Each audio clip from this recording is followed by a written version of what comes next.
Alright, well we're back for game 3. Won the die roll. I think we're going to choose to play. And this looks like a fair 7. Could be better. We're missing blue mana, but we'll have enough time to get that. So I'm going to choose not to mulligan.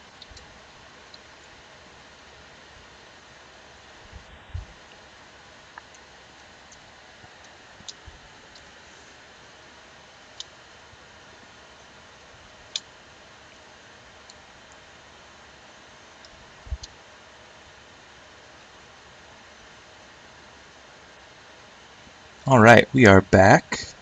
Looks like our opponent kept their 7. So we're going to play the guild gate and say go.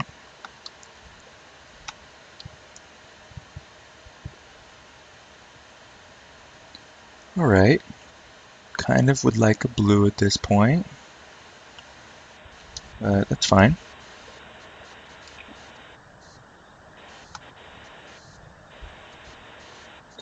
Alright, so right on time. Looks good. And there's a 3-1 flying trample. So I think we're just going to hold on to the rogue and bounce the void wielder just for insane values.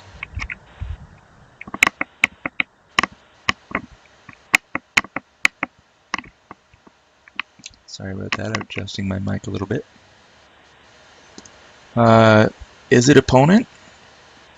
It is an opponent. Alright, so -5. Alright, so now maybe we just play the Keymaster Rogue. Seems pretty good at this point. So yeah, and he can't get it back if we do this. Great. We got all the outs. So this guy has definitely pulled his weight. 2 of the 3 times I've played him, he's been definitely impressive. So we now have a 3-2 unblockable out on the battlefield, and it's pretty tough to beat, actually. So he is red. He could have plenty of removal. The game's far from over, obviously, but definitely puts us at the advantage. And we basically got a card out from him for free, so just wins all around.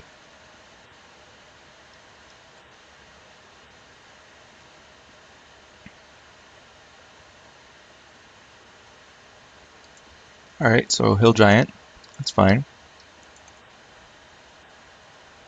I'm going to go ahead and attack here. And what to play? I think just for the sake of mana efficiency, I'm going to play the Rune Wing. Playing the Crassus is also definitely justifiable, but later in the game, we'll be able to play this and some other low mana spell more easily than we would be able to play the Rune Wing. So that's fine. There's also some chance that he has some enchantment and we want to block this turn, in which case playing the Rune Wing is better because I would rather block with the Rune Wing than with the Crassus. So if he attacks here, we're going to take 3. We're winning the race, and Flyer is more valuable right now, and we wouldn't trade anyway, we would just get our guy taken, so it's fine. I'm suspecting possibly a counterspell here. We're going to start off with an attack. We didn't draw a land, which means our real only play here is the Crassus, which I'm pretty much 100% fine running into a counterspell. So that's probably what we're going to do. See what our opponent has here. Is it Charm on our Rogue? Okay, that's fair. It's a good removal spell. So he's going to go to 15.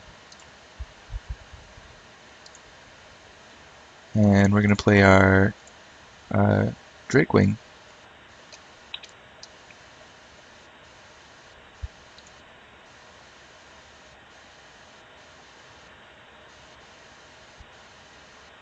So we have a pretty good aerial squad. He plays a Flux Charger. Alright, that's fine. That's something that we want to be able to block when the opportunity comes. On the other hand, it's something that's pretty good to get Void Wielders back to your hand. So if we can do something like that, then that would be nice. We're going to take the 3 here. We're winning the race still. And our flyers are more valuable.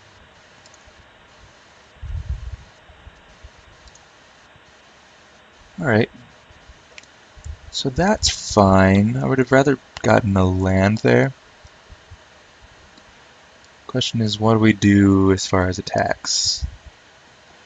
Oh, this guy's flying? Huh, I did not know that. So, glad I checked that before I attacked. So that kind of limits the good attacks we have, as well as the good plays we have to an extent. The best thing might be to pass the turn here, see what he chooses to do. Our attacks are not good, so I can go to second main. And I don't see anything I want to do. I think I'm just going to flash in the Shamble Shark at the end of his turn. See if he plays a spell and chooses to charge this guy up. Nope, looks like he's going to attack with the Maka. We're going to take it here. We're getting a little bit lower on life, but we're alright. See what his follow-up is. Ember Beast, that's pretty good. Okay. And we're going to Shamble Shark.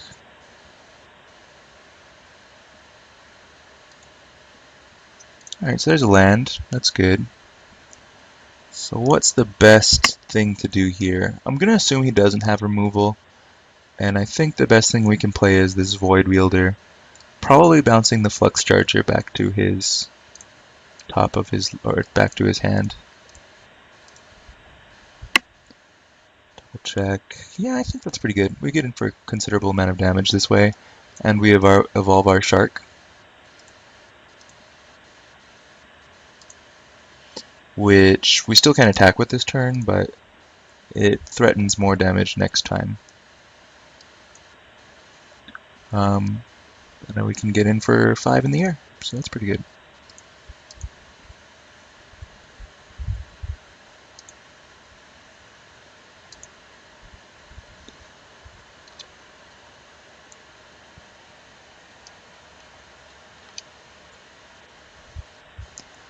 Alright, so our opponent's going to choose to attack with both. I'm going to block the Ember Beast. Considering just blocking both. I think we can afford to take another hit from the Maka. And the Maka is something we can punish or otherwise kill. So, on the other hand, killing his creatures makes this basically useless. And we're ahead enough that I don't want to take the damage enough that I want to let this through, so I'm just going to block it. Making this the only creature on board is pretty good strategy if you're ever facing one down. Basically, they lose a lot of value if that's the case. Alright. So now we have 6. Yeah, so I'm just going to make infinite Void Wielders and win the game. Pretty sure is the plan. Seems good. Seems really good. So I'm pretty happy. Pretty happy person right now. Just continuously unsummon his guys. And get in for tons of damage.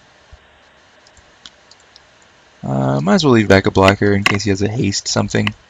We're winning this pretty handily at this point.